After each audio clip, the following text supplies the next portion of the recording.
am an actor, but I have never read the play Our Town by Thornton Wilder. The only thing that I knew about it was the small part that's performed at Kevin Arnold's high school in the Wonder Years.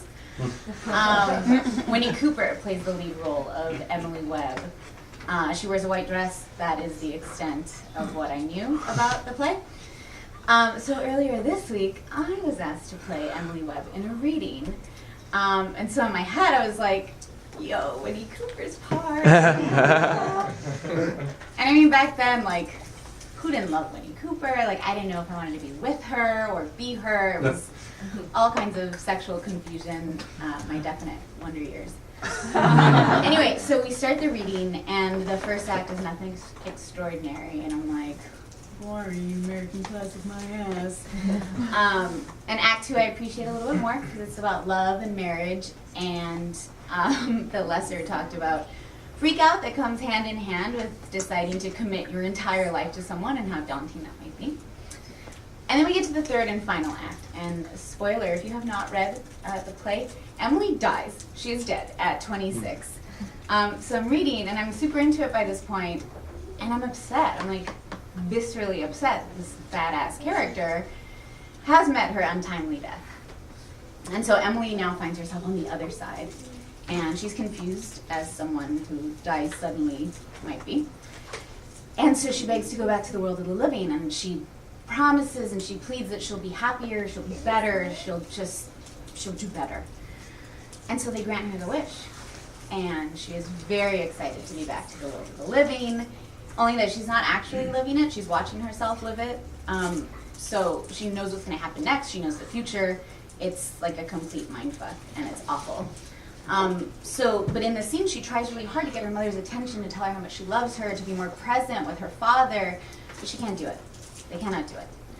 So she says, it goes so fast, we don't even have time to look at one another.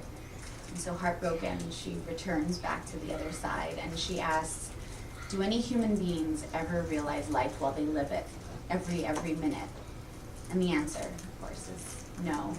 The poets and saints, maybe, they do some. So that got me thinking about my life and my town and my communities. I don't know, do you realize life? Because I know that I don't. I try, but usually I don't. Usually I'm caught up in the audition that I'm late for, or the growing pile of dirty clothes, or the even bigger pile of clean clothes that I've yet to fold, just the overwhelm of everyday life. And I mean, I don't live in like a constant state of frenzy. I do have moments of mindfulness, moments when I honor the sacred ordinary, but then before I know it, I'm clicking out my light on my bedstand, wondering where the day went.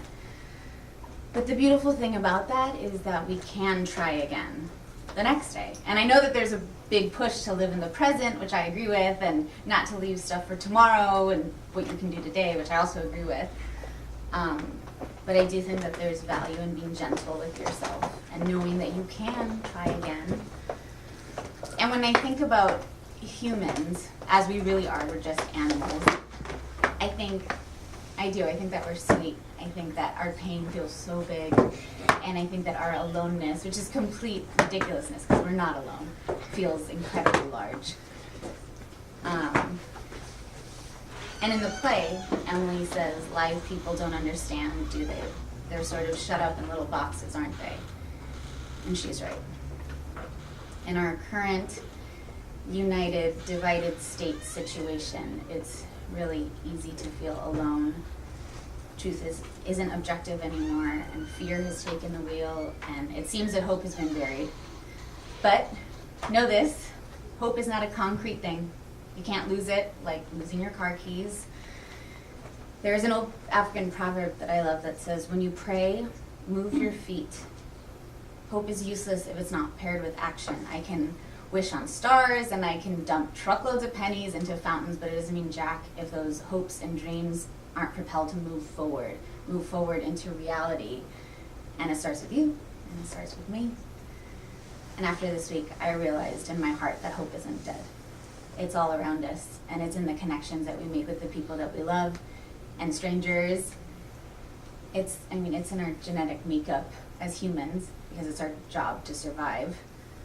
And maybe that's what all this time is. Maybe this turbulent time is our wild card, our gift to take it as it comes, to remember to slow down and look one another in the eye, to finally know in our bones that it will get better, because it always has. So make every minute count, because this too shall pass, and go easy on yourself. And when in doubt, you can always hold yourself up and binge watch episodes of The Wonder Years on Netflix. Like I